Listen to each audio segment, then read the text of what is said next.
नमस्कार मेरे प्यारे बच्चों, कैसे हैं आप सभी। उम्मीद करता हूं आप सभी अच्छे होंगे। जल्दी से आ जाइए, टाइम हो चुका है। और बढ़िया सुंदर सा मैं देख रहा हूँ आप लोगों को ब्लैक शर्ट पहने हुए हूँ, है ना, आपकी डिमांड पर। चलो आ जाओ।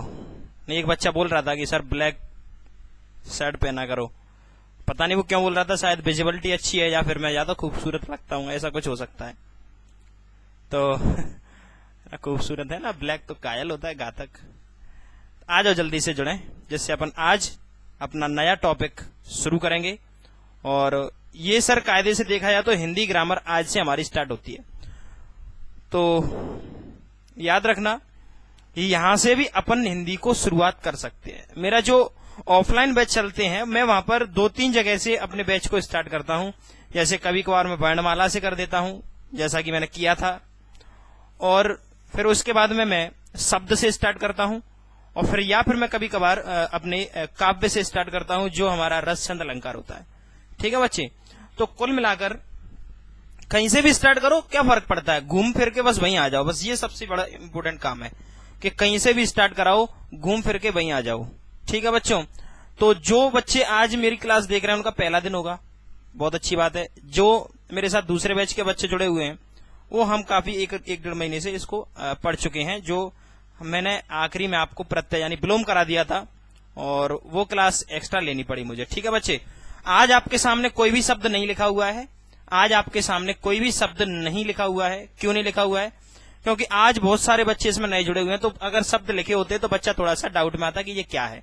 तो मैंने कल बोला भी था आप लोगों से कि मैं आज आपको कोई शब्द नहीं लिखाऊंगा कल से, लेकिन मैं आप लोगों को कल से शुरुआत के 10 मिनट में अनेक आरती स्टार्ट कराऊंगा। अनेक आरती याद रखना, अनेक आरती शुरुआत के 10 मिनट में मैं आप लोगों को अनेक आरती कराऊंगा। बच्चों ने मेरे को बहुत सारे मैसेज फोटोज भेजे हैं सर, जिसमें उन्होंने बड़े शानदार नोट्स बनाए हैं शब्द के, है ना।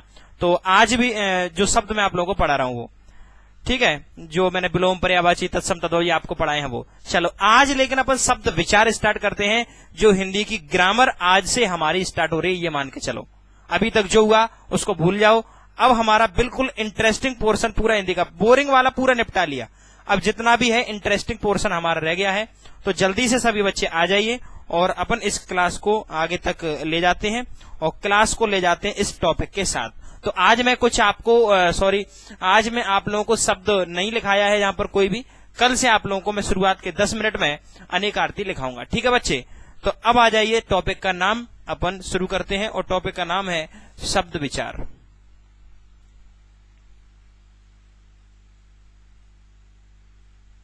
शब्द विचार।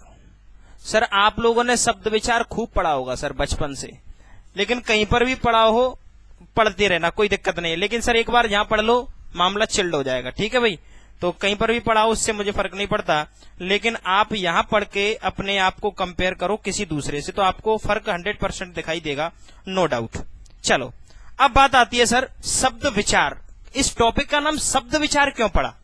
सर क्या होता है, अभी तक अपन सिर्फ वर्ण विचार पढ़ रहे थे, जिसके अंदर हमने वर्णमाला पढ़ी, संधि पढ़ी, तो संधि में भी तो वर्ण ही लगते हैं, वर्णों का मेल होता है। समास पढ़े सर हमने, मतलब जो वर्ण वाला प्रोग्राम था वो खत्म किया था, लेकिन वो अपने आप में एक अलग टाइम था, वो निकल जाने दो, कोई दिक्कत नहीं। जो बच्चे आज से जुड़े उनके लिए आपको साइकिलिंग में आगे मिलेगा, जो नए बैच में है। चलो, तो शब्द विचार के लिए सबसे पहले तो हमें शब्द को देखो, शब्द पर विचार करना। मतलब पहले तो इसका मतलब बताओ कि शब्द का मतलब क्या है। तो देखो भाई, शब्द की डेफिनेशन मैं आपको लिखाऊं यहां, दो वर्णों को आपस में मिलाने पर जो दो वर्णों को, दो या दो से अधिक भी बोल सकते हैं ना, दो या दो से अधिक, वो आपकी मर्जी है। दो वर्णों को या दो से अधिक हो मिलाने पर जो बनता है, ये ऐसा लिख लो सीधा सीधा, जो बनता है उसे शब्द कहते हैं। पहले इस बात का मतलब का इस जो लाइन लिखी है इसका मतलब आप लोग समझोगे कि सर इसका मतलब क्या है। तो देखो बच्चों, मैं आपके सामने कुछ वर्ण लिख रहा हूं, ये दो लिखे हैं सर, दो या दो से अधिक हो सकते हैं। जैसे मैंने आप लोगों के सामने लिखा, देखना एक वर्ण ये लिखा हुआ है प्लस एक ये लिखा हुआ है मां, दोनों को जोड़ेंगे तो क्या बनेगा? आप कहोगे सर दोनों को जोड़ोगे तो बनेगा कम। क्या बनेगा? तो बनेगा सर हमारा कम। वर्णों का तो क्या बोलेंगे? कम। तो अपन ये कह सकते हैं कि सर इनको ऐसे ही क्यों जोड़ा, इनको ऐसे देखना जोड़ के, तो ये बनेगा सर मक। तो सर ये तो कुछ होता ही नहीं है, ये होता है। तो यहां पर याद रखना वर्ण तो जोड़े लेकिन क्या देना चाहिए? अर्थ देना चाहिए। याद रखना वर्ण तो जहां भी जुड़ रहा है बस इधर उधर हो गया तो ये कोई अर्थ नहीं दे पा रहा है। तो इसीलिए इसकी एक डेफिनेशन और चलती है, क्या? दो वर्णों का या दो से अधिक, ऐसा लिख लीजिए, दो या दो से अधिक वर्णों का सार्थक, है ना भाई, सार्थक समूही क्या कहलाता है? शब्द कहलाता है। बात समझ में आई कि नहीं? मतलब शब्द कब बनेगा? जब आप दो वर्णों को जोड़ो और आपको एक क्लियर यहां पर कम यानी कम डिक्रीज है ना, तो वो शब्द आपको मिल गया। और मां और का जोड़ा तो हमारा शब्द नहीं मिल पा रहा है, इसीलिए कहते हैं कि सार्थक समूही अर्थ देने लगे। जो अर्थ मिल जाए सर, अर्थ मीनिंग आने लगे, वही हमारा क्या होता है? जो हम मीनिंग आने लगे वही शब्द होता है। यहां कोई मीनिंग आ रहा है क्या? तो ये हमारे लिए शब्द नहीं है। बात समझ में आएगी नहीं? अगर मैं यहीं पर सर का, मां और ला जोड़ देता तो सर क्या बन जाता? कमल। तो दो या दो से अधिक कहने का मतलब यही होता है। तो दो वर्ण थे, जोड़ दिया, शब्द बन गया। बात समझ में आएगी नहीं? चलो, बहुत अच्छी बात है। अब बात करते हैं सर शब्द के बारे में। एक लाइन पूछी जाती है, वो आप लोग यहां पर लिखोगे। कहां पर लिखोगे? यहां पर लिखोगे। शब्द के बारे में एक लाइन पूछी जाती है कि ये क्या होती है सर? भाषा की अर्थ के आधार पर सबसे छोटी इकाई होती है। क्या बच्चे, क्या बोला मैंने बोला है कि भाषा की अर्थ के आधार पर। सर इस बात को आप लोग गोले में बनाओ। अर्थ के आधार का मतलब क्या होता है? तो आप बहुत अच्छे से जानते हो, अर्थ का मतलब होता है कि जहां से हमें अर्थ आना स्टार्ट हो जाए। सर आज से करीबन 1,500-2 हजार साल पहले मैंने आप लोगों को एक बात बताई थी। क्या बताई थी? मैंने एक बात आप लोगों को बताई थी, शायद आप भूल गए। देखो, मैंने एक चीज बताई थी कि सबसे छोटा होता है सर क्या? वर्ण। जैसे मान लो ये लिख दिया सर, सबसे छोटा वर्ण। इससे ऊपर अक्षर होता है सर, ऐसा लिख दिया इसमें छोटा। और ये कुछ अक्षर आपस में जुड़ जाएंगे तो क्या बनाएंगे सर? शब्द बनाएंगे। जैसे अगर मैं आप लोगों से बोलूं, ध्यान से सुना, वर्णमाला की क्लास में आप चाहो तो इस चीज को कहां पर देख सकते हो? मेरी डेमो क्लास डली होगी वर्णमाला की, पहले ही दिन की क्लास, उसमें आपको ये वाली लाइन क्लियर हो जाएगी और इसके साथ बहुत सारी चीजें क्लियर हो जाएंगी। लेकिन किसी को देखना है तो देखो, नहीं देखना है तो मत देखो, आप तो यहां समझो। देखना भाई, मैं आपके सामने लिखूं, देखना का, क्या लिखा मैंने? का। तो का क्या है? एक अक्षर है। क्या है? एक अक्षर है। या कोई कह रहा होगा सर वर्ण। चलो ठीक है, मान लो, हालांकि वर्ण हलंत लग जाता है तो होता है, लेकिन अभी आप मान लो कि ये हमारे सामने क्या लिखा हुआ है? एक अक्षर या वर्ण। बताओ सर इस का मतलब क्या है? इस का मतलब क्या है? आप दुकान वाले के पास जाओ और बोलो, बेटा तो नहीं बोलो, क्या बोलोगे कि सर हमें का दे दो, हमें का। तो क्या देगा बच्चे, ये बताओ, वो क्या देगा का कहने पर? वो पता नहीं क्या देगा। का मतलब कान में दे देगा, एक आध है ना, तो कुछ भी दे सकता है भाई। तो का मतलब यहाँ क्लियर नहीं हो रहा है। इसीलिए अपन एक बात याद रखना, अक्षर या वर्ण जो होते हैं ना, कभी अर्थ नहीं दे पाते। अक्षर या वर्ण जो होते हैं वो कभी अर्थ नहीं दे पाते। अर्थ आना स्टार्ट कहां से होगा? जब ये अक्षर यानी ऐसे अक्षर 2-3 तो आ जाएं आसपास, 2-3 अक्षर या वर्ण आपस में जुड़ जाएंगे तो वो क्या बन जाएगा? अर्थ देने लगेगा। इसीलिए कहते हैं अर्थ आना कहां से स्टार्ट होता है? शब्द से। कहां से होना स्टार्ट होता है? शब्द। तो भाषा की अर्थ के आधार पर सबसे छोटी इकाई, क्योंकि अपन यहां पर वर्ण लिखें, सर वर्ण कभी कोई अर्थ नहीं देता। यहां पर आप अक्षर लिखो, कोई अर्थ नहीं देगा, लेकिन जैसे ही शब्द बनेगा तो शब्द हमें अर्थ देना स्टार्ट कर देता है। इनकी कोई मीनिंग नहीं होती, इस का की कोई मीनिंग अपन नहीं लगाएंगे। जबकि अगर मैं यहां पर लिख देता क्या, कम, तो सर इस कम का मतलब क्या हो गया, थोड़ा, तनिक, है ना, तो ये अर्थ देने लगा। मतलब कह सकते हैं कि शब्द से ही हमें अर्थ आना स्टार्ट हो जाता है। शब्द से ही हमें क्या अर्थ आना स्टार्ट हो जाता है। हाँ, अगर ये पूछ लेता कि भाषा की सबसे छोटी इकाई कौन सी है, वो ना अर्थ बोलता ना पर्थ बोलता, कुछ नहीं बोलता, तो सीधा सीधा अपन लगाते वर्ण या अक्षर। जैसा क्वेश्चन होता वैसा अपन लगाते। वर्णमाला में मैं आप लोगों को डिटेल में पढ़ा चुका हूं, लेकिन अर्थ के आधार पर बोलेगा तो सबसे छोटी इकाई कौन सी होगी, शब्द होगी। बात समझ में आई कि नहीं आई?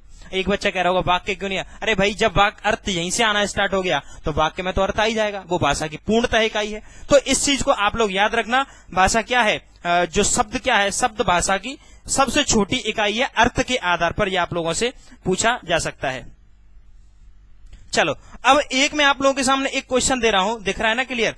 मैं आपको एक क्वेश्चन दे रहा हूं, what is the difference between पद एंड शब्द। ठीक है, इन दोनों में क्या अंतर है सर? पद और शब्द में क्या अंतर है भाई? पद और शब्द में कोई अंतर है? बताओ भाई, क्या होता है पद और शब्द में? कई बार पूछा जाएगा आप लोगों से कि पद और शब्द में क्या अंतर है। देखो, आज बता देता हूं, कभी दिक्कत नहीं आएगी। शब्द मतलब होता है जो स्वतंत्र, स्वतंत्र यानी फ्री, स्वतंत्र उपयोग में लाया जाए।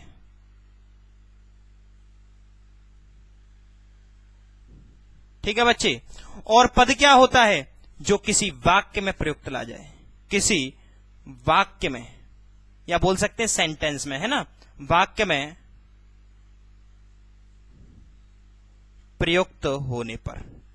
इन दो चीजों को समझो आप लोग क्या है, इन दो चीजों को समझो। ऐसे लिख लेना आप लोग कि पद होता है किसी वाक्य में प्रयुक्त कर देते हैं तब, और शब्द होता है जब स्वतंत्र उपयोग में लाया जाए, यानी सीधा सीधा अपन अकेला लिख दें तो। देखो, दोनों का मतलब मैं आप लोगों को समझा देता हूं। देखना भाई, ये क्या लिखा है, बताओ भाई। ये मैंने आप लोगों के सामने एक शब्द लिखा है, लिखा है कि नहीं है? तो याद रखना, इसके आगे पीछे आप लोगों को कुछ जुड़ा हुआ दिख रहा है क्या? कि कमल के पहले कुछ या कमल के बाद में कुछ दिख रहा है क्या? नहीं दिख रहा, तो सर इसको अपन क्या बोलेंगे? देखो, स्वतंत्र है, फ्री है, अपने आप में अकेला लिखा हुआ है, तो यही हमारे लिए क्या है? ये हमारे लिए है शब्द। लेकिन अगर मैं यहां लिख देता कमल कीचड़ में खिलता, हो गया। तो मैंने क्या कर दिया, उस शब्द को उठाकर सेंटेंस में क्या कर दिया, उस शब्द को उठाकर सेंटेंस में पिरो दिया। तो याद रखना, किसी वाक्य के अंदर, ध्यान से सुनना मैं क्या बोल रहा हूं, किसी वाक्य के अंदर जितने भी शब्द आ जाएं, वो अब शब्द ना रह करके उनका एक नाम बदल जाएगा, जिसे अपन पद बोलेंगे। तो याद रखना, यहां ये कमल भी पद है, कीचड़ भी पद है, मैं भी पद है, खिलता भी पद है भी पद है। ये सभी क्या हैं? ये सभी हमारे पद हैं। बस इतना याद आप लोगों को रखना है। इस चीज को आप लोग नोट डाउन कर लीजिए आराम से, साथ में करते जाया करोगे तो और कोई दिक्कत नहीं आएगी आपको। जल्दी से छाप लो।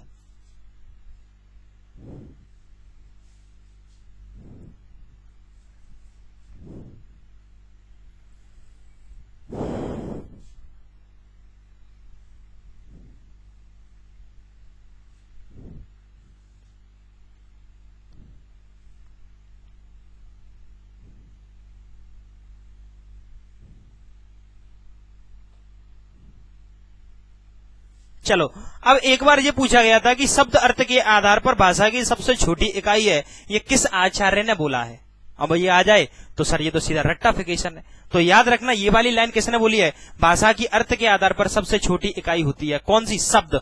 भाषा की अर्थ के आधार पर सबसे छोटी इकाई होती है कौन सी? शब्द होती है। ये किसने बोला है? ये वाली लाइन किसने बोली है कि शब्द भाषा की अर्थ के आधार पर सबसे छोटी इकाई है? तो किसने बोला है भाई? किसने बोला है? डॉक्टर भोलानाथ तिवारी। डॉक्टर, अरे कंटेंट की टेंशन मत लेना, आप कहीं पर भी किसी किताब वगैरह सब देख लेना, है ना, उसकी टेंशन लेना ही नहीं है, वो मेरी टेंशन है। तो डॉक्टर भोलानाथ तिवारी ने ये बात बोली थी कि भाषा की अर्थ के आधार पर सबसे छोटी इकाई कौन सी है? शब्द है। इस बात को समझ पा रहे हो कि नहीं? चलो बहुत अच्छी बात है। तो पद और शब्द में फर्क नजर आ गया। क्या होता है? शब्द वो होता है जो स्वतंत्र लिख दो, जैसे मैं लिख दूं सर राम, क्या है सर? शब्द है एक। मैं बोलूं सर राम बन को गए, तो सर अब ये शब्द ही हैं, लेकिन सब क्या बन गए? एक वाक्य में प्रयुक्त हो गए। तो राम वन को गए, ये सभी क्या बन जाएंगे? पद बन जाएंगे। तो पेपर वाला आपसे पूछ ले तो आप बता देना, फ्री प्रयुक्त होगा, फ्री होगा, स्वतंत्र होगा तो वो शब्द है, वाक्य में प्रयुक्त होगा तो पद है। ठीक है बच्चे। चलो अब आती है सर मूलतः शब्द के कितने भेद हैं? ये पेपर में आता है सर। मूलतः शब्द के भेद, मूलतः शब्द के भेद, यानी मूलतः मतलब यानी मुख्यतः। इसका मतलब क्या है कि मुख्यतः शब्द के कितने भेद हैं? मुख्यतः शब्द के कितने भेद हैं? ये वाली बात आप लोगों से पूछी जाएगी कि मुख्यतः शब्द के कितने भेद हैं। तो बता देना मुख्यतः शब्द के कितने भेद हैं भाई? 2। कौन कौन से? हाँ ना बोलना। चलो तो देखना, याद रखना कौन कौन सी है।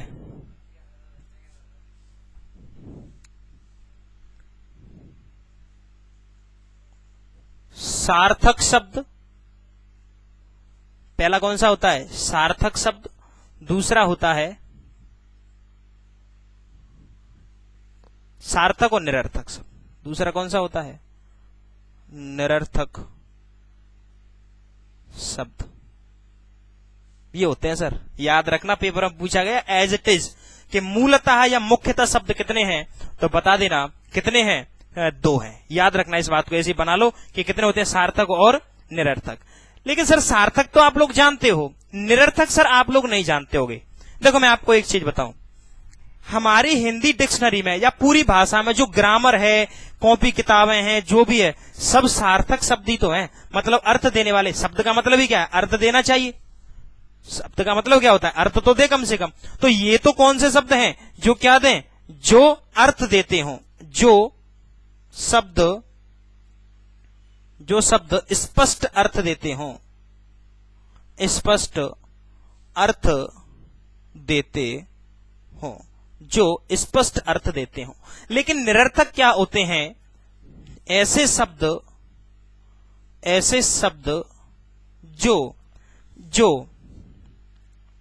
जो कोई अर्थ ना देते हो, कोई अर्थ नहीं देते हो।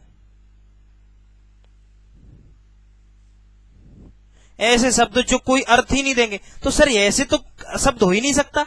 शब्द कहां से बन जाएगा जब अर्थ ही नहीं देगा? बच्चे ये क्या होता है, ये वाले जो शब्द है ना, ये वाले शब्द जबरदस्ती के बनाया गया है। कौन सा? निरर्थक वाला।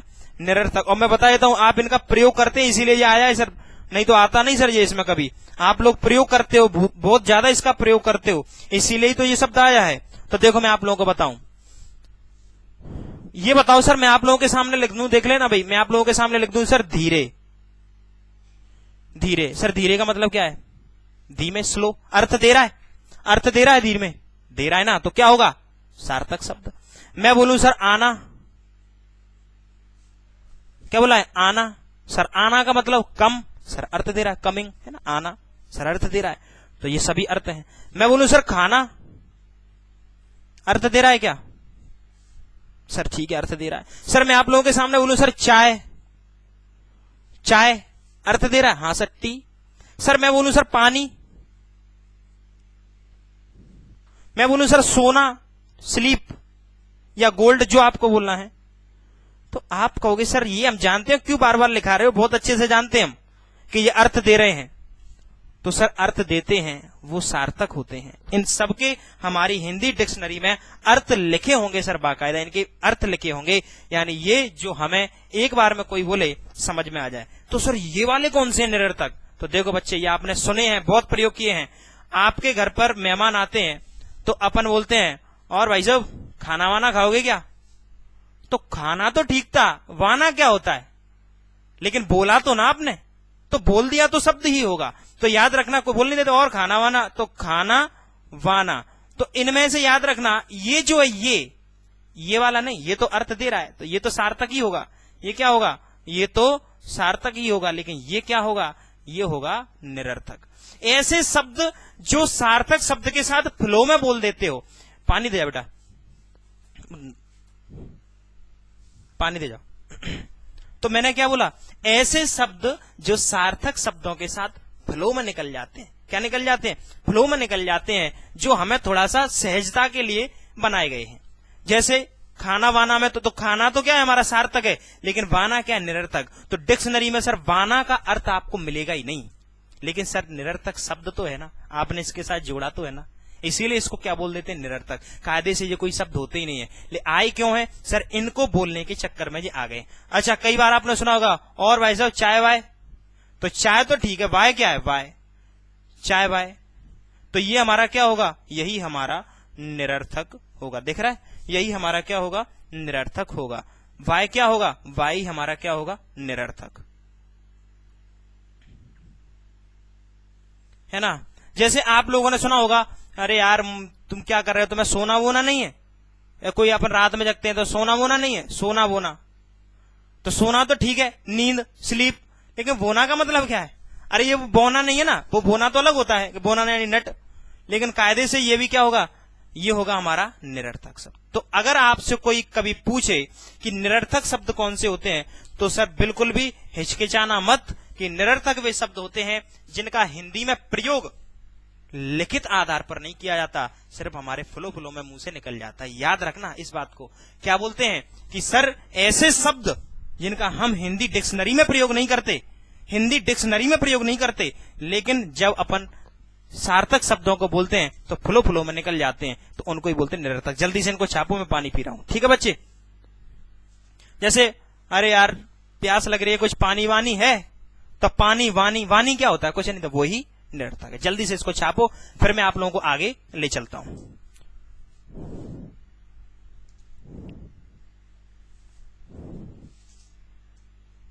बड़ा खतरनाक लगा यार, ढक्कन ही नहीं खुल रहा।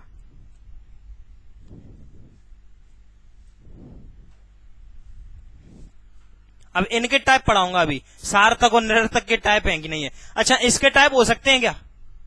कॉमन सेंस लगाओ। अरे भाई इसके कहां से टाइप हो जाएंगे? मतलब ये बाना, वाय, वोना, इनको भी पढ़ाऊंगा क्या मैं? तो इनके टाइप नहीं होते, बस ये तो इसीलिए बस हल्का सा यही आता है जब हमसे कोई क्वेश्चन पूछेगा तब। लेकिन सार्थक शब्द जो हैं वो हमारे कितने प्रकार के हैं? 4। जैसा अभी एक बच्चा बोल रहा था कि सर रचना के आधार पर, अर्थ के आधार पर, तो वो ही है सर, सब कुछ सार्थक शब्द होते हैं 4। वो मैं आपको अभी पढ़ाता हूं, ठीक है बच्चे। वैसे 4 नहीं होते, 4 होते हैं, लेकिन उनमें अंदर अंदर 5 5 6 निकलेंगे।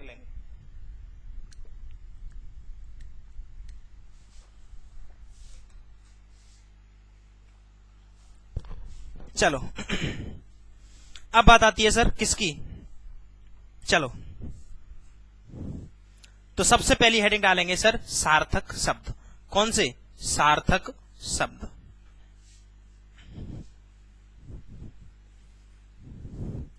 और सार्थक शब्द की डेफिनेशन जो बताएगा उसको टॉफी मिलेगी भाई, कोरियर करके मैं भिजवा दूंगा, है ना, कोरियर से भिजवा दूंगा कि भैया सार्थक जो शब्द हैं उसकी डेफिनेशन क्या बनेगी।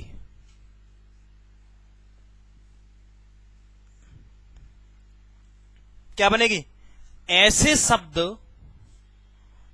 शब्द जो अर्थपूर्ण हो,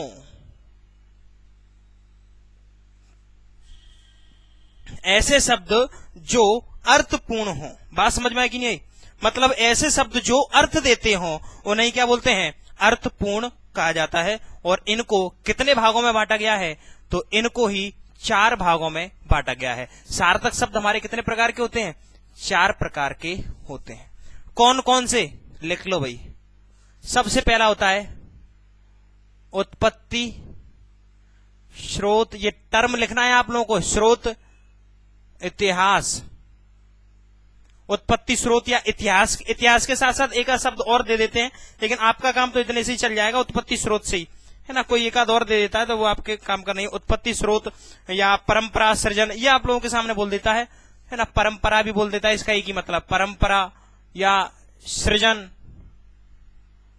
है ना। उत्पत्ति, स्रोत, इतिहास, परंपरा या सृजन, है, या विकास भी बोल सकते हैं, एक ही बात है। ये कोई सा भी आपको टर्म, ये क्यों लिखा रहा हूं कि कोई सा भी आपको दे सकता है कि उत्पत्ति, स्रोत, इतिहास, ये टर्म में उलझा लेगा, तो आप लोग टेंशन में ना आ जाओ। इसीलिए मैंने आप लोगों को क्या लिखा दिया, ये टर्म भी लिखा दी कि इतने में से कुछ भी पूछे, कुछ भी बोले तो आप बता दोगे, है ना। उत्पत्ति, स्रोत, इतिहास के आधार, उत्पत्ति, स्रोत, इतिहास, परंपरा, सृजन, विकास के आधार पर शब्द, विकास के आधार पर शब्द। ठीक है बच्चे। दूसरा होता है सर हमारा दूसरा होता है व्युत्पत्ति, रचना या बनावट। आप लोगों ने खूब सुना होगा व्युत्पत्ति। देखो ये उत्पत्ति था, ये कौन सा आएगा, व्युत्पत्ति, रचना, बनावट, बनावट के आधार पर शब्द।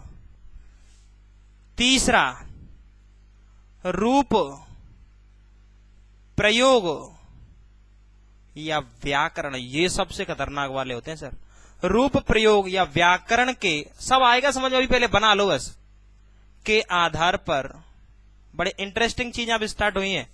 और चौथा होता है अर्थ के आधार पर, अर्थ के आधार पर शब्द। ये होते हैं सर चार प्रकार के शब्द। निरर्थक में कुछ भी नहीं है और सार्थक में ये चार चीजें हैं, याद रखना इस बात को।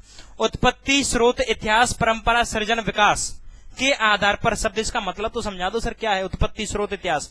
ऐसे शब्द हैं बच्चे, ऐसे शब्द। हालांकि अपन इनको जब लिखेंगे डिटेल में तो मैं इनकी डेफिनेशन भी लिखाऊंगा इन सब की, लेकिन अभी सुन लो हल्का सा। ऐसे शब्द जो हमें परंपरा से मिले हैं, इतिहास से मिले हैं, हमें ऐसी भाषाओं से मिले हैं जो हमें बनाने नहीं पड़े, हमें सर ग्रंथों से मिले हैं, हमें सर संस्कृत ने दिए हैं। मतलब हमने बनाए नहीं है, हमें मिल गए सर, दहेज में मिल गए, पुराने शब्द हैं। ठीक है भाई। जैसे मैं आप लोगों के सामने बोलूं, देखना, जैसे अगर मैं बोल दूं चिकित्सालय, तो ठीक है सर, चिकित्सालय संस्कृत में लिखा होगा, लेकिन अपन आज क्या बोल देते हैं, अस्पताल। तो बनाया कौन सा गया होगा, ये बनाया गया होगा, और ये क्या है हमारा, ये हमें ग्रंथों से मिला है। तो इस प्रकार के शब्द ही तो ये होते हैं जो हमें ग्रंथों से मिले हैं, वही सब हमारे क्या होंगे, उत्पत्ति, स्रोत, इतिहास, परंपरा, सृजन या विकास के आधार पर। तो सर व्युत्पत्ति, रचना या बनावट के आधार पर कौन से शब्द होंगे, ऐसे शब्द होंगे जो इनसे ही ये बनाए गए होंगे, मतलब इनमें ही कुछ परिवर्तन करके ये बना दिए। सबकी डेफिनेशन लिखाऊंगा। और सर रूप, प्रयोग या व्याकरण, सर ये सबसे महत्वपूर्ण है, तीसरे नंबर का, और इसी को बोला जाता है कायदे से हिंदी की ग्रामर। देखो व्याकरण लिखा हुआ है ना, ये सर व्याकरण का ही मामला है, सब कुछ सबसे महत्वपूर्ण है। और अर्थ के आधार पर ये होते हैं सर पर्यायवाची, विलोम, अनेक शब्द, अनेकार्थी। ये मैं आप लोगों को आगे पढ़ाने जा रहा हूं। ठीक है बच्चे। तो चारों में से सबसे पहली हेडिंग कौन सी है, चारों में से सबसे पहली हेडिंग कौन सी है, उत्पत्ति, स्रोत, इतिहास, परंपरा, सृजन, विकास के आधार पर शब्द। ठीक है बच्चे।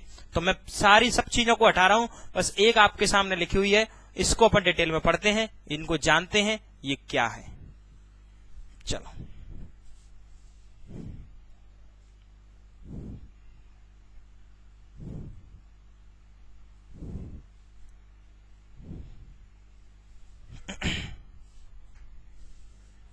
चलो हेडिंग डाल दी आप लोगों ने, हेडिंग डाल देना बस, है ना। उत्पत्ति, स्रोत, इतिहास, सृजन, विकास के आधार पर शब्द कितने हैं तो बता देना। संख्या भी देखो, हिंदी है, हिंदी में एक बहुत बड़ा रट्टा है सर, संख्या पूछ लेते हैं, है ना। हिंदी में संख्याओं का बड़ा रट्टा है, ये आप लोगों को खुद ही लेके चलना है। अच्छा संस्कृत में जो हमारी इंग्लिश है, इंग्लिश में एक चीज का तो कोई बहुत अच्छा फायदा है कि वो कभी आपसे ये नहीं पूछता कि ये बताइए how many types of noun, कि नाउन या संज्ञा के प्रकार बताइए। कभी इंग्लिश में ऐसा क्वेश्चन बनेगा ही नहीं, हिंदी में सर बन जाएगा। हिंदी में संज्ञा के भेद बताइए, संज्ञा के मुख्य भेद बताइए, ऐसा आपसे क्वेश्चन अक्सर पूछा जाता है। तो देखना भाई, हाँ उत्पत्ति, स्रोत, इतिहास के आधार पर चार नहीं है, कितने बच्चे, पांच। कितने हैं, पांच। चार मत लगाना, कितने हैं, पांच। वो गलती से लग गया होगा, है ना। कभी कभार क्या है, मैं भावनाओं में बह जाता हूं। तो याद रखना, उत्पत्ति, स्रोत, इतिहास, परंपरा, सृजन, विकास के आधार पर शब्द के कितने भेद हैं, पांच। कौन कौन से, सबसे पहला है तत्सम, दूसरा है तद्भव, तीसरा है देशज, चौथा है विदेशज, और पांचवा है संकर। ये सभी क्या है? शब्द हैं, है ना? शब्द लगा लेना है क्या? शब्द शब्द शब्द शब्द। अब एक बच्चा पता है क्या कह रहा होगा कि हमने तो सर ये पढ़ लिए तत्सम और तद्भव तो हमने पढ़ लिए, लेकिन सर वो जो आपने पढ़े है ना वो तो मैंने आपको याद कराए है ना, वो तो मैंने क्या कराए? आपको याद कराए हैं। वो वोकेबुलरी का पोर्शन था वो हमने याद करे हैं, लेकिन यहां पर हम कायदे से समझेंगे इनको कि तत्सम और तद्भव की ट्रिक क्या होती है, तत्सम और तद्भव को पहचाने कैसे एक सेकंड में। तो वो चीजें मैं आपको यहां बताऊंगा कि तत्सम को अपन कैसे पहचाने। तो 7-8 पॉइंट करीबन मैं तत्सम में लिखाऊंगा, जैसे आप किसी भी शब्द को पकड़ सकते हो। लेकिन तब भी जो मैंने आपको तत्सम तद्भव पढ़ाए हैं वो तो सर आपको शिक्षा से ही करना पड़ेगा, याद तो करना ही पड़ेगा। वो शब्द ही ऐसे हैं जो आपको याद करने ही पड़ेंगे, और याद ही करना पड़ता है, ट्रिक ट्रिक कोई काम की नहीं होती है। ठीक है बच्चे, तो सबसे लिख लिया आप लोगों ने, तत्सम तद्भव देशज विदेशज संकर हो गया। अब एक एक से समझते हैं। तो सबसे पहली हेडिंग कौन सी है? तत्सम शब्द। ये भी एलिमिनेट कर दिए। किस पर आ गए अपन? तत्सम शब्द। पहले तो सर इस तत्सम को तोड़ो कि तत्सम है क्या। तो आप कहोगे सर तत् प्लस सम, और तत् का मतलब होता है उसके, और सम का मतलब होता है समान। ये है सर इसका मतलब कायदे से, ये है सर इसका मतलब। क्या? तत्सम होता है उसके समान, तत्सम का मतलब है उसके समान। सर किसके समान? तो इसका मतलब है ऐसे शब्द। डेफिनेशन भाई सबसे प्यारी डेफिनेशन है, ध्यान से सुनना है, बड़ी प्यारी डेफिनेशन है, आपको करोड़ों बार एग्जाम में आएगी और इसी फॉर्म में आएगी जैसा मैं लिखा रहा हूं, वही फॉर्म में आएगी, कभी इसको चेंज नहीं करते। लेकिन ऐसे शब्द जो संस्कृत भाषा के शब्दों के समान हो,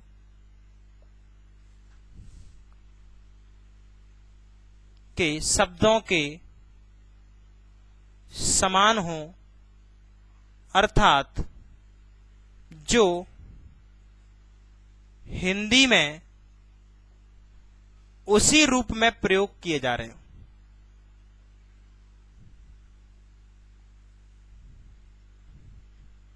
प्रयोग किए जा रहे हैं। अब बच्चे, एक बच्चा ऐसा होगा जिसके पेट में बड़ी भयंकर जोर से दर्द होना स्टार्ट हो गया होगा कि सर आपने तो सर आज से हजारों साल पहले हमें एक चीज समझाई थी। क्या समझाई थी? आज से हजारों साल पहले आपने एक चीज समझाई थी। जब मैंने आपको तत्सम तद्भव पढ़ाए थे तो मैंने तो ये बोला था कि सर कि संस्कृत के शब्द ही क्या होते हैं? संस्कृत के शब्द ही तत्सम होते हैं। सर वो मैंने आप लोगों को बताई थी जुगाड़। क्या बताई थी? जुगाड़। वो थी सर हमारी जुगाड़। तो जुगाड़ थी सर वो कि संस्कृत और जो तत्सम और तद्भव को एक सेकंड में कैसे समझा जाए, वो जुगाड़ थी। लेकिन कायदे से एक्चुअल में मैंने बोला भी था वहां कि जब मैं तत्सम तद्भव को डिटेल में पढ़ाऊंगा, अब पूरे शब्द नहीं लिखाऊंगा, शब्द तो लिखा चुका। जहां आप कहोगे मैं, जो बच्चे आज मेरे से जुड़े हैं तो वो आगे पढ़ेंगे, शब्द को अलग पढ़ते हैं शुरुआत के 10 मिनट में, वो अलग फंडा है। यहां सिर्फ हल्का सा समझेंगे कि इसका मतलब क्या है। तो याद रखना, यही डेफिनेशन आपसे करोड़ों बार पूछी जाएगी कि तत्सम वे शब्द होते हैं जो संस्कृत के शब्दों के जैसे होते हैं। तो सर संस्कृत के जैसे शब्द होंगे तो जाहिर सी बात है संस्कृत जैसे ही होंगे, यानी संस्कृत के ही होंगे कुल मिलाकर। इसीलिए मैंने जुगाड़ में आप लोगों को वहां लिखा दिया था। तो याद रखना, तत्सम वे शब्द होते हैं जो संस्कृत भाषा के शब्दों के समान हो, अर्थात जो हिंदी में उसी रूप में प्रयोग किए जा रहे हैं। मतलब हिंदी की डिक्शनरी में भी संस्कृत की तरह ही लिखे गए हैं। उन्हें क्या बोलते हैं? उन्हें ही तत्सम बोलते हैं। अब मैं आपको कुछ उदाहरण से समझाने की कोशिश करूंगा कि तत्सम जो शब्द होते हैं उनकी कुछ पहचान है जो आपको लिखनी है कि तत्सम शब्द हम पहचाने कैसे। एग्जाम में अपन तत्सम शब्दों को कैसे पहचानेंगे, तो जल्दी से हेडिंग डालेंगे, तत्सम को पहचानने के तरीके। तत्समों को पहचानने के तरीके।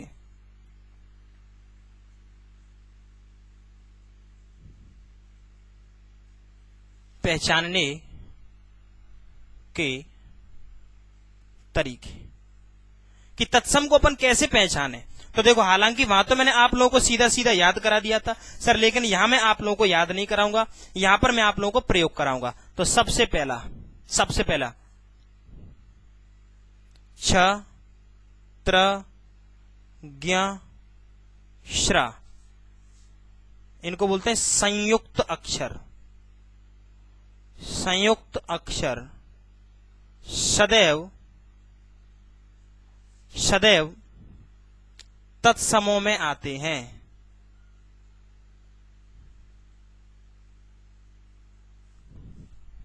देखना भाई ध्यान से, मैं आपको बोलूं सर, मैं आपको सामने बोलूं सर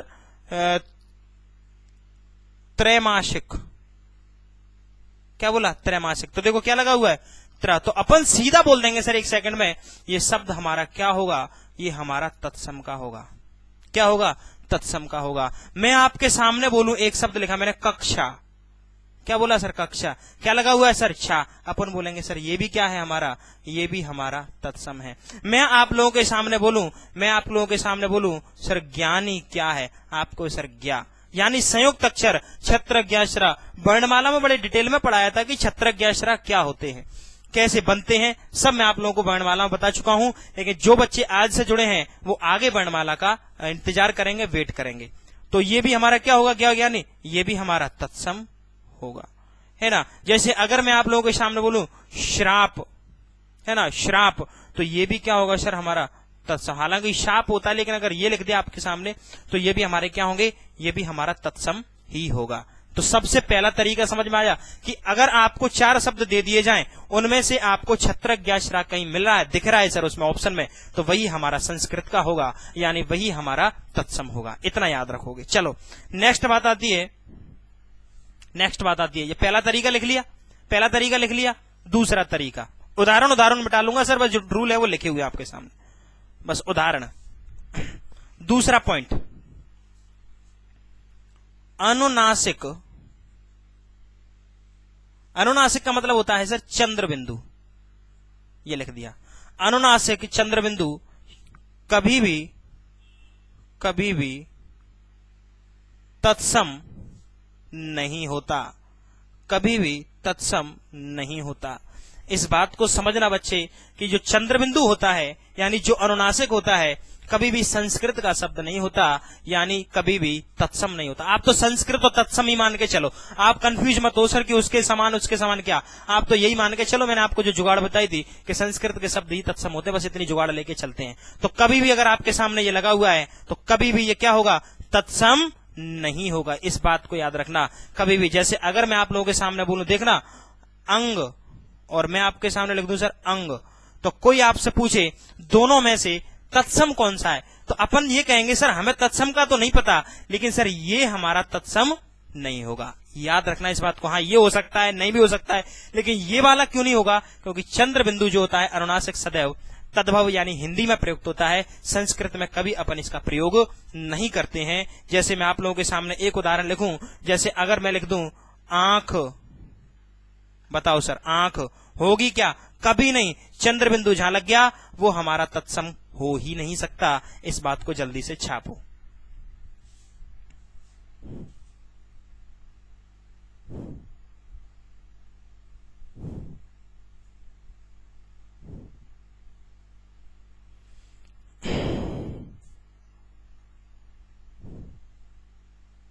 चलो हो गया।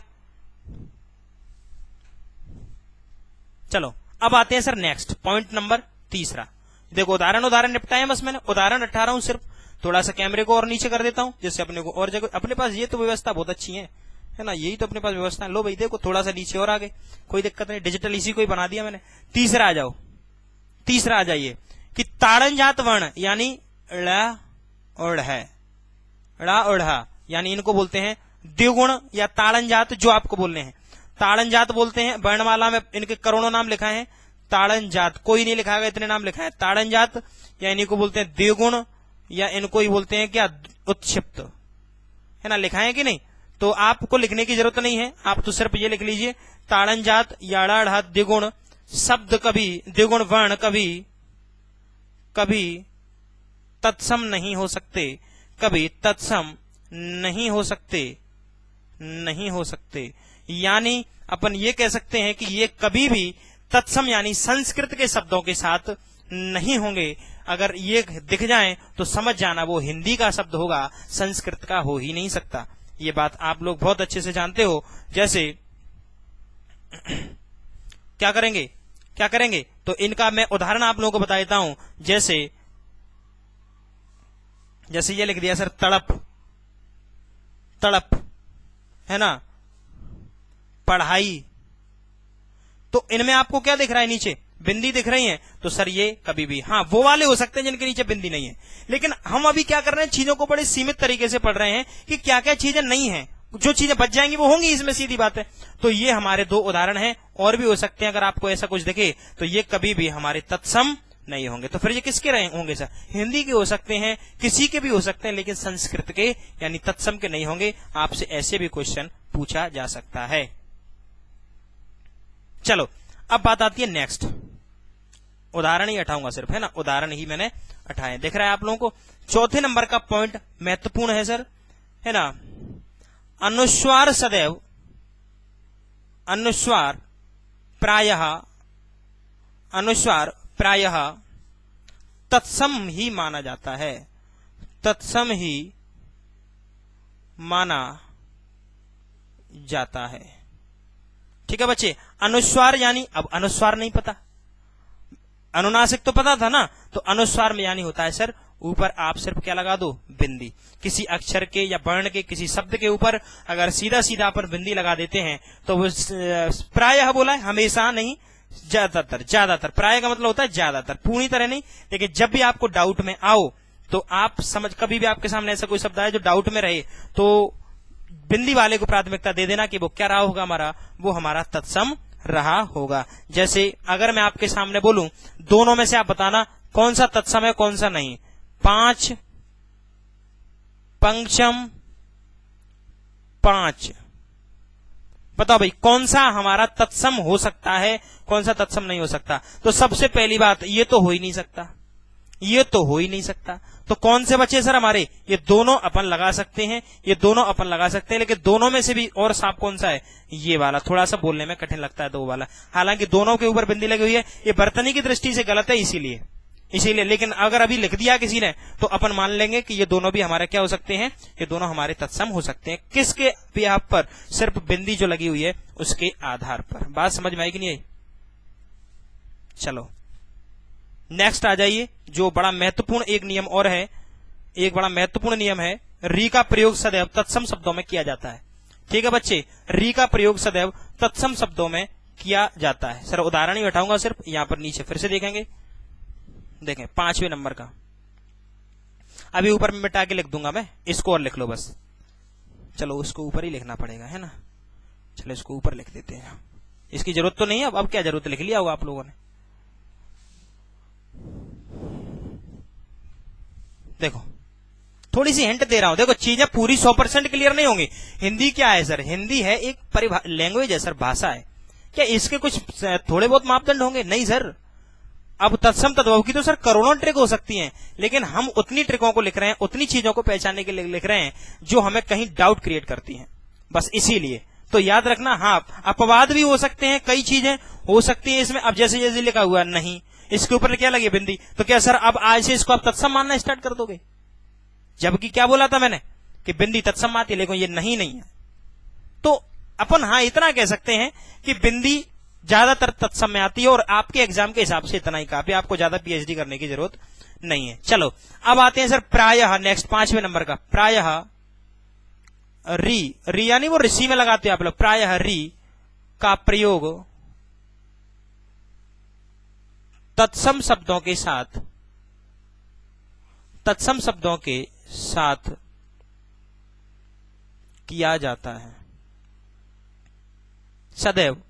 प्रायः बोला, यहां पर भी प्रायः बोला है, मतलब ज्यादातर 90% आप री का प्रयोग संस्कृत के शब्दों के साथ यानी तत्सम शब्दों के साथ करोगे। जैसे मैं आप लोगों के सामने बोलूं, हाँ जैसे मैं बोलूं जैसे घृत, देखो ये लगी है री कैसे लगेगी सर, ये री ऐसे मत लगा देना, इसके नीचे ही ऐसे, पहले ऐसी लग के आती थी, ये लिखा है घा, ऐसे नहीं, ऐसे भी सही है, लेकिन आजकल इसका लेटेस्ट रूप ये घुमा के ऐसा सी के आकार का नीचे लगा दीजिए, तो घृत होता है सर, घृत, है ना। घृत का मतलब क्या होता है, घी। तो ये सर हमारा किसका हो गया, आप अपन कह सकते हैं री जिसके साथ लग गई तत्सम का बन गया। ये वाला नहीं, कौन सा वाला, ये वाला। जैसे श्रृंगार, सही है कि नहीं, देखो क्या लगी हुई है री, इसका श्रृंगार बनता है, श्रृंगार हिंदी में। लेकिन अगर ऐसे लगी हुई है तो वो तत्सम यानी संस्कृत का ही शब्द रहा होगा। बात समझ में आएगी नहीं आई, है ना। अच्छा, कोई आपसे बोलता ऋषि, ये तो हो ही जाएगा, फिर कोई दिक्कत इसमें, तो सीधा सीधा दिख ही रहा है, तो ये भी हमारा क्या होगा, तत्सम यानी संस्कृत का शब्द रहा होगा। इतनी बात समझ में आई कि नहीं आई? इतनी बात आपको समझ में आ गई तो नेक्स्ट आ जाइए, उदाहरण लिख लीजिए, जल्दी से छाप लीजिए, है ना। इसके बाद में नेक्स्ट बात आती है, हाँ सर ये थोड़ा सा अच्छा है और इसको आप लोग थोड़ा सा केयरफुली लिखोगे कि क्या ये जो शा होता है इसको क्या बोलते हैं, तालव्य। क्या बोलते हैं, शा का प्रयोग प्रायः, ज्यादातर 90% केसेस में प्रायः तत्सम के साथ किया जाता है।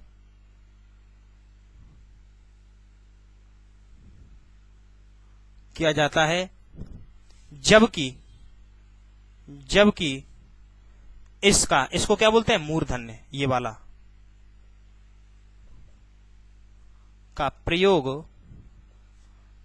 प्रायः तद्भव यानी हिंदी का, याद रख लेना, यहां पर लिख दिया मैंने, हिंदी का तद्भव के साथ किया जाता है।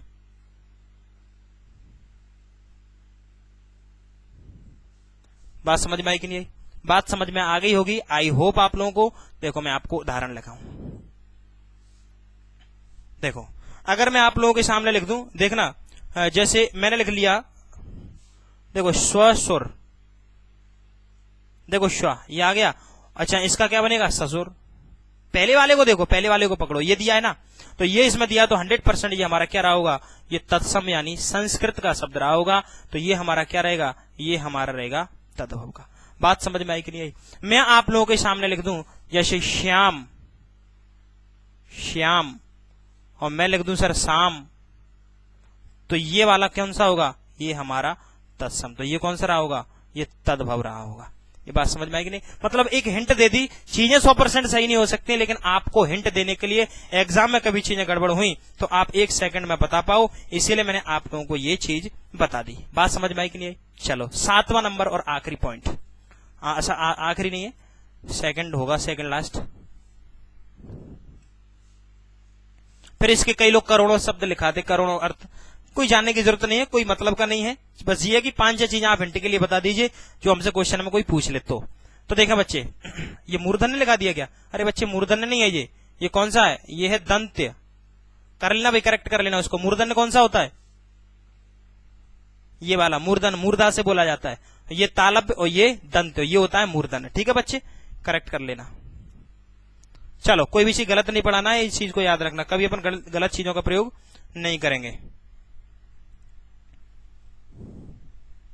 चलो अच्छा, अब मैं आपसे एक चीज बोल लूं, मैं यहीं पर आपसे एक चीज पूछूं कि सर इस वाले सा का प्रयोग कहां किया जाएगा। चलो इसका आपने बता दिया, इसका आपने बता दिया, इस वाले का कहीं पूछ लिया किसी ने तो इसका भी याद रखना। वैसे तो ये दोनों जगह ही होता है, लेकिन 80% उदाहरण आपको सा वाले कौन से मिलेंगे, तत्सम में मिलेंगे। किसमें मिलेंगे, तत्सम में मिलेंगे। याद रखना 90% बोल सकते हो कि 90% आपको जो मूर्धन्य सा है वो आपको संस्कृत के शब्दों के साथ लगा हुआ मिलेगा। नेक्स्ट बात आती है, नेक्स्ट देखो, ये 2 बिंदियों को जानते हो, क्या बोलते हैं इनको, इनको बोलते हैं विसर्ग। क्या बोलते हैं इनको, विसर्ग का प्रयोग सदैव, हमेशा ही होता है सर, सदैव तत्समों के साथ होता है, सदैव तत्समों के साथ होता है। सदैव आपको अगर विसर्ग दिखाई दे रहा है तो ये भी, इसका प्रयोग भी अपन कहां करते हैं, इसका प्रयोग भी अपन संस्कृत के शब्द यानी तत्सम के शब्दों के साथ करते हैं। जैसे मैं आप लोगों के सामने बोल दूं, अतः कर्पूरः, है ना, अधोह। तो याद रखना इस बात को कि जब भी आप लोगों को विसर्ग दिख जाए तो विसर्ग का प्रयोग भी अपन तत्सम यानी तत्समों के साथ करते हैं। बात समझ में आएगी नहीं? बात समझ में यहां तक आ गई हो, थोड़ा सा अपन आगे चलते हैं और मैं इसको आपको एक चीज और सबसे बढ़िया जुगाड़ आपको बता दूं, उसको आप अपने साथ चिपका के ले जाना। एक बढ़िया जुगाड़ मैं आप लोगों को बता रहा हूं, एक बढ़िया शानदार जुगाड़ आपको बता रहा हूं, याद रखना इस बात को। 9वां पॉइंट, कि ऐसे शब्द, ध्यान से भाई, यही सबका माई बाप है, ऐसे शब्द जो उच्चारण में कठिन लगे, उन्हें क्या बोलते हैं? उन्हें तत्सम कहा जाता है। ये सर बहुत अच्छी जुगाड़ है कि जो शब्द आपको उच्चारण में कठिन लगे उन्हें अपन क्या मानेंगे? उन्हें अपन तत्सम के ही शब्द मानेंगे। बात समझ में आई या नहीं आई? बात समझ में आ गई क्या? अरे आ गई क्या? मैंने आप लोगों को क्या बता दिया? मोटे तौर पर एक चीज बता दी कि तत्सम अपन कैसे पहचान सकते हैं। कुछ 9 पॉइंट मैंने आप लोगों को लिखा दिए। आई होप आप लोग जानते होंगे इन चीजों के बारे में। ठीक है बच्चे, ये पॉइंट इसीलिए लिखाए जाते हैं कि थोड़ा सा कभी आपको कोई डाउट आए तो इनकी सहायता लेकर अपन कर लें, लेकिन इनको सब जगह फिट मत करना, क्योंकि सर कई जगह हिंदी में बड़े वाद विवाद हैं। जब संधियों में वाद विवाद हैं तो ये तो फिर भी तत्सम तद्भव हैं। तो इस चीज का याद रखना। हमने इनको पढ़ा, इनको पढ़ेंगे। जो मैंने आपको पढ़ाए हैं वो तो सीधा याद करवाए थे, लेकिन यहाँ पर कुछ समझने के लिए हमने इन चीजों को लिख दिया था। अब सर दुनिया आप लोगों को ये पढ़ाएगी। सर करोड़ों बार आप लोगों ने इस चीज को सुना होगा कि तत्सम क्या होते हैं, क्या नहीं होते हैं, लेकिन सर एक तत्सम का एक भाई और होता है, बस उसकी डेफिनेशन ही पूछी जाती है। उसका क्या नाम है? क्या नाम है उसका? तत्सम का एक भाई होता है। तद्भव के बारे में तो अभी कुछ नहीं बोला ना अपन ने। कितने हैं भाई? 5 है ना। हमने किसको निपटाया है सर? अभी सिर्फ किसको निपटाया है? हमने तत्सम को निपटाया है।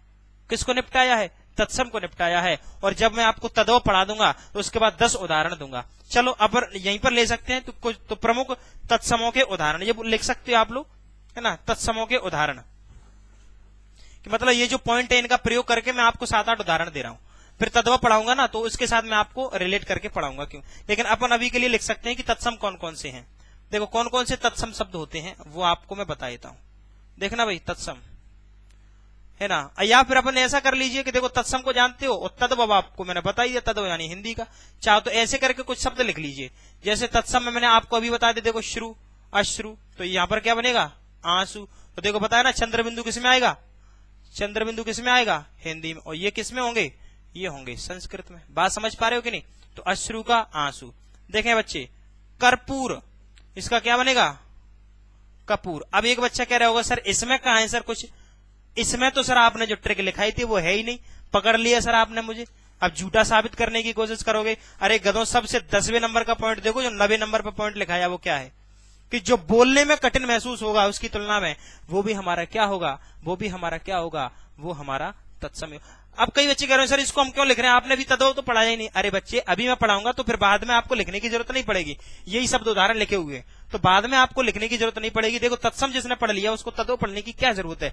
हालांकि अभी इनके बारे में भी अपन चर्चा करेंगे। तो इन दोनों में से कठिन कौन सा लग रहा है बोलने में? आपको सर कर्पूर ऐसा लग रहा है जैसे बोलने में, और कपूर तो अपन बोल ही रहे हैं। बात समझ में आई कि नहीं आई? और ये कैसे बनते हैं, इनका क्या रट्टा है सर? कैसे बन गया सर अश्रु, आंसू, कर्पूर, कपूर? जैसे मैं आप लोगों के सामने बोलूं सर चंद्र, चंद्र, चंद्र क्या बन गया? चांद। सर कैसे बन रहे हैं सर? इनके बारे में भी 1 सेकंड में आप लोगों को उत्तर दूंगा। शर्करा, शर्करा, ये क्या बन जाएगी? शक्कर। अब एक बच्चा कह रहा होगा, देखना देखना आपका डाउट, सर ये रहा, ये तो इसमें आ गया। आपने तो बोला, तो मैंने इसीलिए तो बोला था कि शाह जो होता है और प्राय शब्द का मतलब है कि 90% ठीक है मामला जब डाउट में आओगे तब। लेकिन आप तो ये देखो ना कि किसमें कठिन कौन सा है, इन दोनों में से कठिन कौन सा है। आप कहोगे सर बोलने में तो ये कठिन लग रहा है, तो इसका मतलब यही हमारा क्या होगा? तत्सम होगा। अब मैं आपसे तो ये चीज पूछ, अच्छा देखो एक और लिख लो, ईस्ट, ईस्ट, तत्सम क्या बनेगा? ईस्ट का ईंट, ईंट। सर नारियल, नारिकेल, नारिकेल, नारियल बन जाता है, क्या बन जाता है? नारिकेल, नारियल क्या बन जाएगा? नारियल। सर ये कैसे बन रहे हैं, क्या रट्टा है? तो मैं आपको इसके पीछे एक फ्लैशबैक में ले जाना चाहता हूं सर, थोड़ा सा फ्लैशबैक में। फिर आज की क्लास को मैं यहीं समाप्त कर दूंगा। कल जब आप आओगे तो चीजों को फिर से यहीं से उठाएंगे। लेकिन अभी बस इतना सुन लो कि सर क्या रट्टा है। कोई मान लो आपसे पूछ ही ले कि क्या रट्टा है कि अश्रु था हमारे पास, हम इसका प्रयोग क्यों कर रहे हैं? हमारे पास ये था, हम इसका प्रयोग क्यों कर रहे हैं? हमारे पास कर्पूर था, अपन कपूर क्यों बोल रहे हैं आज? हमारे पास चंद्र था, चांद क्यों बोल रहे हैं? तो इसके पीछे ये रट्टा छिपा हुआ। देखो भाई याद रखना, सबसे पहले हमारे पास थी संस्कृत, लेकिन संस्कृत भी कौन सी? संस्कृत थी वैदिक संस्कृत। कौन सी? वैदिक संस्कृत, या वैदिक बोल दीजिए, वैदिक संस्कृत। कौन सी संस्कृत? वैदिक संस्कृत। वैदिक संस्कृत यानी जो वेदों में लिखी गई है संस्कृत। और सर ये बड़ी संस्कृत कठिन संस्कृत हुआ करती थी, याद रखना। कैसी संस्कृत थी? बड़ी कठिन थी। तो आचार्यों ने क्या किया कि इस संस्कृत को सरल बनाने का काम किया, थोड़ा सा इसको सरल और बना दो। तो हम इन्होंने क्या किया? वैदिक के बाद आया सर लौकिक संस्कृत। कौन सा आजा?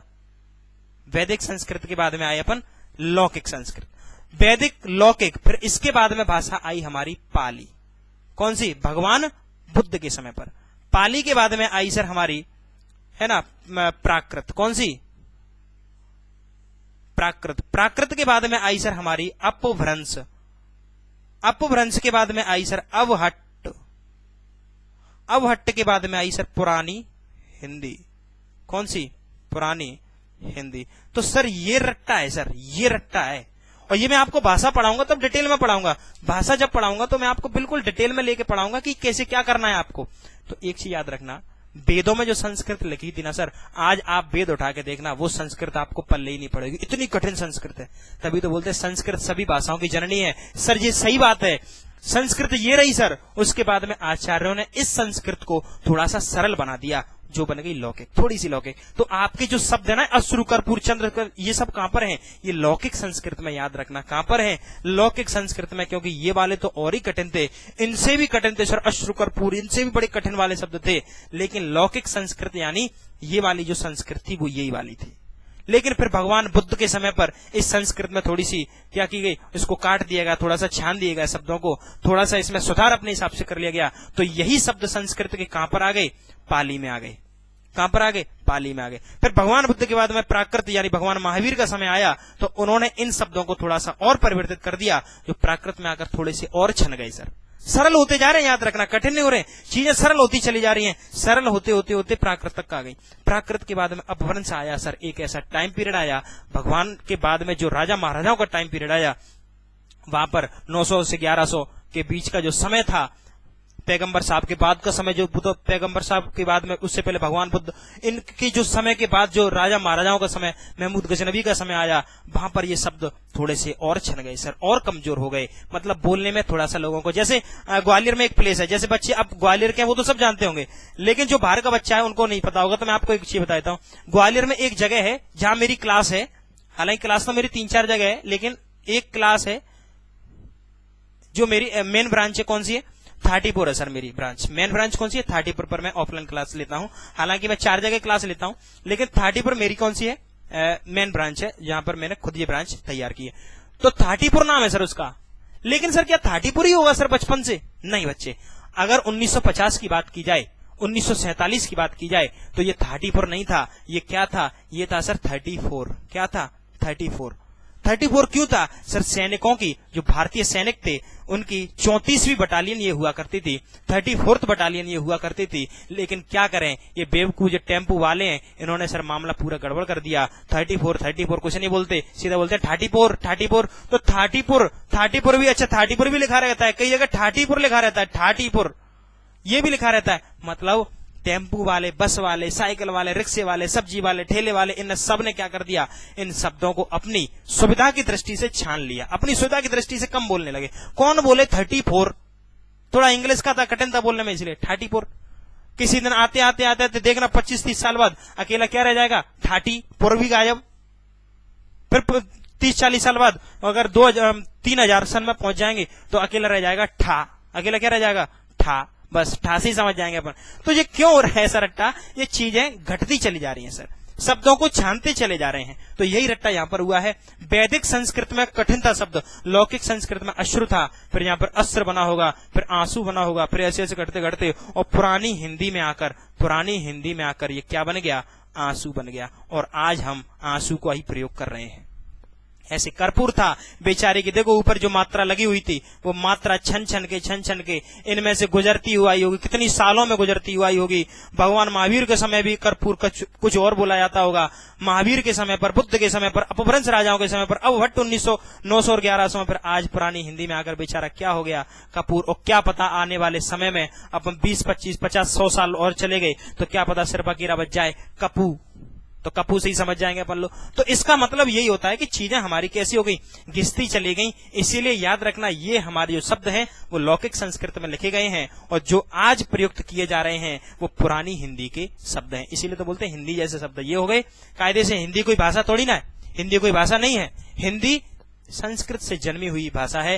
पाली क्या है, पाली भी इसी से जन्मी हुई। तो भाषा में इसका बहुत अच्छे से अपन जिक्र करेंगे, लेकिन आज के लिए सिर्फ हमारे लिए क्या काफी था, हमने आज क्या क्या पढ़ा, तो आपके सामने लिखा होगा बहुत अच्छे से कि मैंने आपको क्या पढ़ाया। मैंने पढ़ाया है कि उत्पत्ति स्रोत के इतिहास के आधार पर शब्द 5 प्रकार के हैं, और 5 प्रकार में सबसे पहला मैंने आप लोगों को तत्सम निपटा दिया। और एक बच्चा इतना स्मार्ट होगा जिसने इनडायरेक्टली तद्भव को भी लपेटे में ले लिया होगा, समझ तो गया ही होगा। बस कल उसकी क्या करनी है, फॉर्मेलिटी उसको लिखाना है। और कल की क्लास सबसे महत्वपूर्ण रहने वाली है। आज तो खैर हमारा इंट्रोडक्शन टाइप का ही कुछ कर पाए, लेकिन याद रखना मैं आपको एक नई चीज भी कल बताऊंगा, और वो हेडिंग आप लोग डाल के छोड़ देना जिससे मुझे याद रहेगा। अर्ध तत्सम आपने कभी नहीं सुना होगा, इसके बारे में भी मैं यहीं पर, इसका ही हल्का सा एक पॉइंट बनता है अर्ध तत्सम, जिसकी मैं चर्चा आप लोगों से कब करूंगा, इस ब्रेक के बाद। कब, यानी परसों। कल तो हमारा संडे है, कल हमारा संडे है, तो परसों अपन मिलेंगे 2 तारीख को और अपनी चीजों को अंजाम तक पहुंचाएंगे। तब तक के लिए मुझे आज्ञा दीजिए, और आप सभी को हैप्पी ईद, हैप्पी रक्षाबंधन, सब कुछ है ना भाई। तो अपने मुस्लिम भाइयों से प्रेम करिए, और हिंदू भाइयों से मुस्लिम भाई आप सभी प्रेम करिए, मिलजुल के रहिए, मजे करिए। नेताओं में बहकावे में ना आइए, इनका तो काम है चिल्लाना, वोट बैंक वाला धंधा है। इसीलिए आप तो जानते हो, आप पढ़े लिखे वर्ग से आते हो, इन चीजों को आप नहीं मानते हो। इसीलिए सबके साथ गले मिलकर इस त्योहार का एंजॉय करिए। परसों अपन मिलेंगे, इन्हीं चीजों को आगे दोहराएंगे। तब तक के लिए मुझे आज्ञा दीजिए। नमस्कार, शबा खैर।